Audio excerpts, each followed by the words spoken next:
In 2016, I was bankrupt. That was the time when my mother was actually calling our relatives, asking if they had any job for me. Compared to today, where I feel that I'm doing pretty well for myself. And do you know what changed between these two phases? It wasn't talent, and it wasn't luck. There was one thing I did that changed everything, and that thing was, I literally brainwashed myself for success. I completely rewired my thoughts about money. I changed the way I thought about money. So why did it change? And how did it change? I'll tell you right now. When I was younger, I grew up seeing a lot of financial struggle. It was almost an everyday story. People my family had taken loans from would come to our home daily, misbehave, and demand money. Because of this, our school fees wouldn't get paid. Tuition fees wouldn't get paid. In fact, many times there wasn't even money for food at home. I still remember when I was in college and some teachers, especially male teachers, would be rude, telling me to stand up during exams and asking why my fees hadn't been paid. The entire class would look at you. Some people would even make fun of you. It felt terrible because you'd think, what's my fault in this? Why is this happening to me? But you can't even say anything to your parents because they're already doing their best. The same thing happened in school. The same thing happened in college. I saw fights at home because of money, fights across the whole family. My childhood was something I wouldn't wish on anyone. I have immense respect for my father and my mother because they did more than their capacity for us. They kept us in better houses than we could afford, even if it was on rent.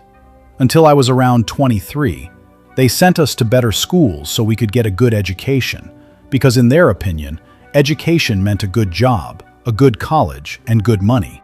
My father used to tell me, and still does, that money never stayed in his hands. I saw my father working extremely hard then and even now. Back then, I used to think about it and realize that hard work wasn't the problem. Working hard wasn't the solution. The real problem was money itself. How you see money, your relationship with money, your viewpoint about money. That was the issue. And at that time, I realized that I had to change how I looked at money. I had to change my thinking about money. I was able to do this by following 5 rules, which I'm going to share with you right now. Rule number 1.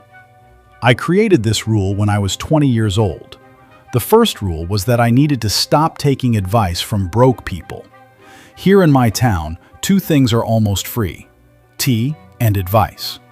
You can find tea on every street corner and advice everywhere. Everyone will give you advice on how to make money, how to get rich. But these are the same people who never became rich themselves. They repeat things they've heard from podcasts or stories of other rich people saying, I know this rich person. He did this. He did that. If the advice was so good, why didn't you do it yourself? People love giving advice because they never did the actual work. They didn't have it in them. And I realized that people were constantly giving me advice too. Do a job, do engineering, then do an MBA, join this field, go to that company, move here, move there. Endless nonsense. I asked myself, why should I take advice from these people? Are they rich? If not, then why should I listen to them?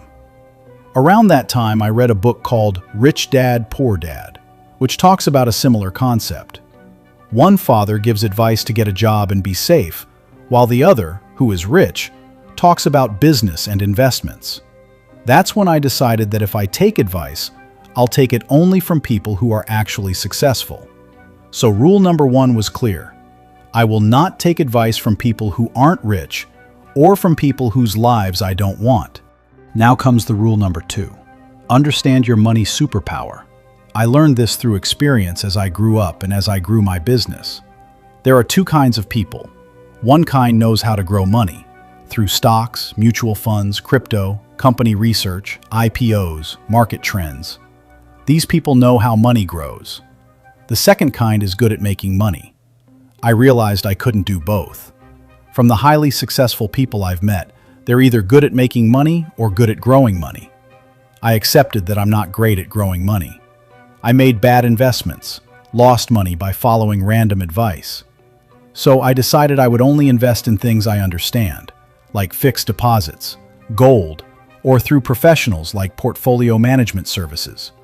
Random investing without understanding was over for me. What I realized was that my strength was making money, so my main focus had to be on building businesses and generating income, while investing safely through people who understand it better than me. Rule number 2 is understanding what your superpower is, or which one you want to build. You only figure this out by trying and by seeing results. Not everyone is meant for investing, and not everyone is meant for business. Rule number 3, track money like you track your crush's Instagram. If you have a crush, you check their profile every day. You know everything about your crush. That's how you should track your money. For years, I've checked my bank balance daily, especially when I started making money. Even today, every month I track everything. How much profit I made, what my expenses were, how much return came from investments, which source gave the highest return. If you don't track your money, it will never grow. Just like people who track their weight can control it better, tracking money helps you make better financial choices. Rich people know their numbers. Now, if you want to be rich, you must know yours. Rule number 4, the 10% rule. This might sound extreme, but it helped me a lot.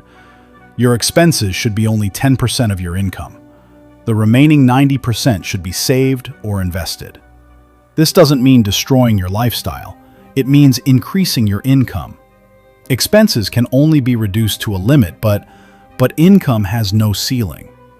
My goal has always been to earn at least 10 times my expenses. That's when money becomes enjoyable and growth becomes peaceful.